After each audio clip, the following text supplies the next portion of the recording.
थोड़ा सा गाड़ी में योग के लिए मार्गदर्शन दे दीजिएगा पति से। भस्त्रिका प्राणायाम सामान्य गति से,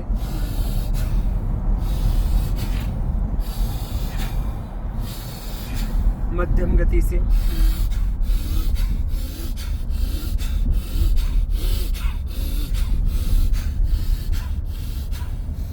और तीव्र गति से।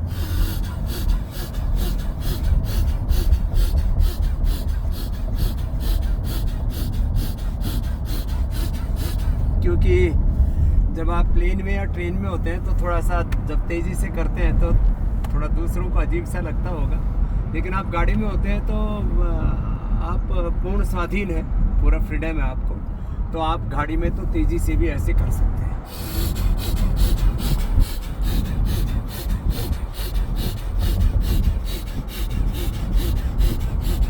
अभी हमारे पतंजलि फूड्स के सीईओ आदरणीय संजीव अस्थाना जी कह रहे थे कि जब इसको करते हैं तब एक बार तो कंधों में, छाती में थोड़ा दर्द सा होता है, तो मैंने कहा जब 100-200 बार करते हैं तब थोड़ा दर्द सा होता है, एक थोड़ा सा मसल्स में थोड़ा पेन होता है, मूवमेंट होता है। तब एक वाक्य मैं बार बार बोलता हूँ, एनर्जी का फ्लो, एनर्जी का जो फ्लो है वो, और एनर्जी को जो चैनलाइज करते हैं, चाहे वो ब्रेन की हो, हार्ट की हो, लीवर की हो, किडनी की हो, पूरी बॉडी की हो, 37 ट्रिलियन सेल्स। जब भी कोई आप बात सोचते हैं, बोलते हैं, करते हैं, आपके फिजिकल मूवमेंट्स में, आपके इमोशनल मूवमेंट्स में, आपके थॉट्स में आपके 37 ट्रिलियन सेल्स इन्वॉल्व होते हैं। तो आप अपने आप को खाली बोलते समय खाली जुबान न समझें, देखते समय खाली आंख न समझें, सुनते समय खाली कान न समझें, सोचते समय खाली दिमाग न समझें। जो आप देखते हो, सुनते हो, बोलते हो, सूंघते हो, खाते पीते हो, जो भी आप एक्शन करते हो, उसका 37 ट्रिलियन सेल्स पर इफेक्ट आता है। तो एक बार आपने ऐसे 5-10 मिनट कर लिया तो फिर आपकी पूरी एनर्जी चैनलाइज हो जाएगी और जो है फिर उसमें एक रिदम आ जाएगा और आपकी फिर थकान भी नहीं होगी। तो 5-10 मिनट ये भस्त्रिका करें।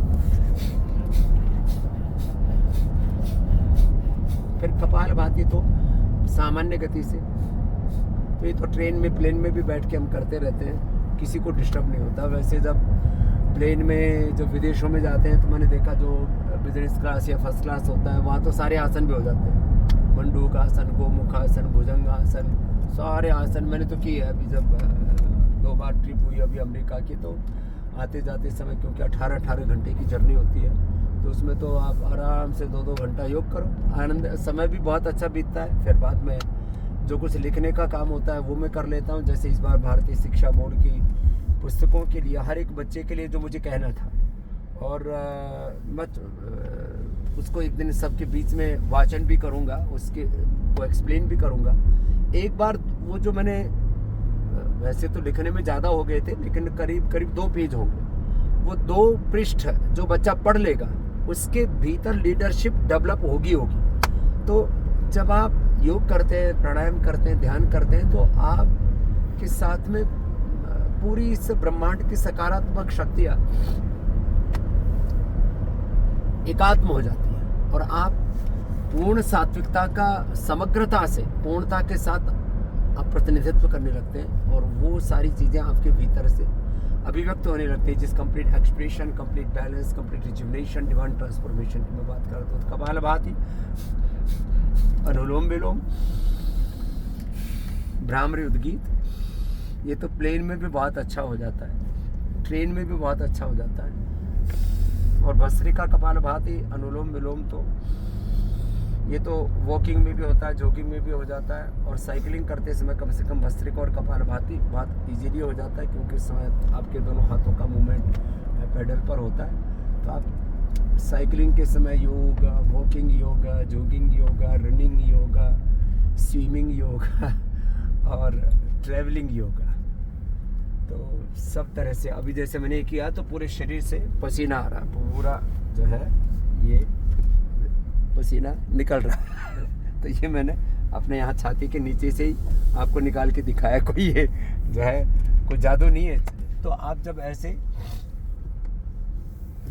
कभी यात्रा में होते हैं, जैसे अपरिहार्य कारणों से अभी हमें असम तिनसुकिया जाना था डिब्रूगढ़ से होते हुए, तो 3 घंटे की तो फ्लाइट ही है, फिर उससे आगे 3 घंटे की और जो है यात्रा है कार से।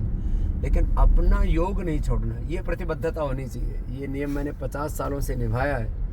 अब जैसे हम हरिद्वार से चले थे तो अब ये आ गया देहरादून एयरपोर्ट। तो ऐसे आपको भी अपना नियम, अपना व्रत दृढ़ता के साथ निभाना है। और जिसके जीवन में कोई नियम नहीं होता, फिर उसका जीवन ही नहीं होता, वो कुछ जीवन में अचीव भी नहीं कर सकता। तो योग से आपको मैं कहता हूँ सब कुछ मिलता है, हेल्थ भी मिलता है, वेल्थ भी मिलता है, पीस भी मिलता है, सक्सेस भी मिलता है। और वो पतंजलि ने करके दिखाया है। पतंजलि इसका लाइव एग्जाम्पल है, पूज्य आचार्य बालकृष्ण जी इसके लाइव एग्जाम्पल है, पतंजलि एज ए ब्रांड इसका लाइव एग्जाम्पल है। प्रणाम। आप भी ऐसे ही योग को एक नियम के तौर पर, एक धर्म के तौर पर, एक प्रतिबद्धता के तौर पर कि योग मेरे जीवन में सर्वोपरि है। कुछ भी हो जाए, किसी भी परिस्थिति में मुझे योग नहीं छोड़ना। योग व्रति, आयुर्वेद व्रति, स्वदेशी व्रति आप अवश्य बने।